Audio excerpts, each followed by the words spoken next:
Hello everyone, I'm Meteorologist Charlie Ironmonger. Thank you so much for joining me today for your 9 a.m. news and weather update from the First Alert Desk. Now we've got news out of Lenoir County where a woman is now facing charges after deputies found her with a stolen vehicle. On Tuesday, yesterday, Lenoir County Sheriff's Office deputies and detectives found a vehicle in the Lowe's parking lot that had been reported stolen and entered into the National Crime Information Center by the Wilmington Police Department. Officials say when the driver, 36-year-old Etasha Williams, tried to leave, deputies were able to detain her. Following an on-scene investigation, Williams was taken into custody and the stolen vehicle was recovered. The Fayetteville, New York woman was charged with felony possession of a stolen motor vehicle. She was taken to the Lenoir County Jail where she was given no bond. And police also successfully corralled a pony in Kitty Hawk after it ran away yesterday. Kitty Hawk police say the pony escaped from his pasture and went on a mini adventure. The department says officers saddled up their lasso skills and roped him in and then returned him to his home. The horse is named Duke and was returned safely to his home full of fresh grass. Very nice to see Duke has made it home, but they always need a little adventure every once in a while. Of course, we also want to highlight what is happening in Washington right now as President Trump's attacks on Venezuela continue to ramp up congressional concern. NBC's Bianca Ficini has more. Members of Congress demanding answers from President Trump after he announced a land-based strike on Venezuela. I consider that a military act and a potential act of war, and the president needs to be talking to the Congress. The president said the strike targeted a docking facility used by boats carrying drugs. They load the boats up with drugs, so we hit all the boats, and now we hit the area. It's the implementation area. That's where they implement, and that is no longer around. It's the latest move carried out by the U.S. against Venezuela since September, when the Trump administration started launching strikes against Venezuelan boats that they say were trafficking drugs. But this strike is making members in both parties concerned. They've been very clear about targeting these drug boats, so we have clear information there. But threatening Venezuela itself, they've been very cryptic and very, I would say, unclear with what they're trying to do there. The Venezuelan government has yet to comment on the land strike, but President Trump says he spoke with President Nicolas Maduro recently without elaborating much. I spoke to him recently, pretty recently. Nothing much comes of it. It remains unclear if anyone in Congress was notified ahead of time, but since this move was carried out by the CIA as opposed to the military, the administration did not seek permission from Congress to conduct it. In Washington, Bianca Ficini, NBC News. Thank you very much, Bianca, for that report. We now want to turn to your weather forecast. Today is looking like a little bit of a warmer day than yesterday, but still significantly cooler than our seasonal average by about 10 degrees. Certainly a difference that you would notice stepping out your door. Right now, we are near freezing in Greenville, 34 degrees, westerly breeze blowing in at about 5 miles an hour. That light breeze is making it feel like we are below freezing, but later on today, likely getting into the upper 40s.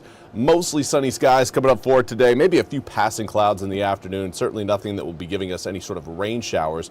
Right now, Goldsboro also looking quite sunny outside. Air temperatures throughout the east generally in the low to mid 30s. We've got 30 degrees in Roanoke Rapids, 37 in Oriental, and everybody else kind of falling within that 30 to 37 degree range. It is noticeably warmer than where we were yesterday, but we are going to be seeing a little bit more warmth coming in as we head towards the end of this week. Now, today will be warmer thanks to the shifting winds. Right now, we still have a northwesterly breeze across the Outer Banks and the Crystal Coast, but as you work your way a little bit further westward towards I-95, you're seeing more of a west to southwesterly breeze, and that will again help boost air temperatures coming up this afternoon. We'll get out of the low 40s and into the upper 40s coming up later on today, but winds again will come in at around 7 to 15 miles an hour. Those winds will relax again as we head into the evening hours, but again, maintaining at least a bit of a breeze overnight will help keep air temperatures from dropping too cold tonight. likely getting in the mid-30s instead of the mid-20s.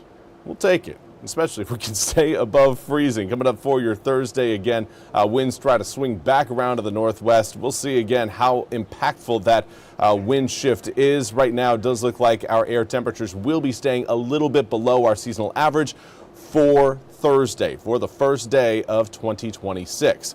For now, though, sky conditions look very clear across the east for today. Later on tonight, cloud cover starts to build back over the east. Again, not going to be completely cloudy, but we will certainly see a few showers out there. Of course, my graphics decided to roll backwards, so we'll try and fast forward through this here a bit. Again, Friday, looking at light winds early on in the morning. Anyways, let's get back to, again, our sky conditions for today. Looking again at sunny weather. Overnight, clouds roll in, and then we get into a little bit more of a cloudy pattern coming in on Saturday. But for Thursday and Friday, partly to mostly sunny skies are in the cards. Here's kind of a look at what we've got coming up.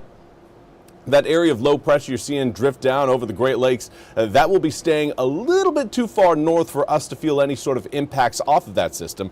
We are going to be getting the moisture off of the west coast. That area of low pressure, again, will be dragging some of that moisture eastward as we make our way through the next 3 days. It'll be here by the time we reach Saturday. Right now, Friday morning, looks like it's going to be sitting up over the Four Corners, but it will catch the jet stream and it will make a quick passage across the central portion of the country, leaving us with, again, an opportunity for rain showers as we kick off the weekend. Coming up for tomorrow, starting out near freezing. 32 degrees at 7 a.m., turns to 39 by 9, 50 degrees by noon, and into the afternoon, air temperatures back into the low to mid 50s. Lots of sunshine coming up for the start of 2026, but it does come with a bit of a breeze that may make it feel a little bit cooler outside. Let's take a look at your full 8-day forecast. Again, today, upper 40s, tomorrow, low to mid 50s. Friday, mid 50s, an increasing cloud cover, but the raindrop should hold off until we get to Saturday. 56 degrees on Friday, turns to 53 on Saturday, and then we're down to 51 on Sunday before gradually warming up as we make our way through the first full week of 2026. Well, that's all we have time for today's 9 a.m. news and weather update from the First Alert Desk. I want to thank you all so much for joining me. We'll be back with more news and weather coming up at the top of the hour. Until then, have a fantastic rest of your Wednesday.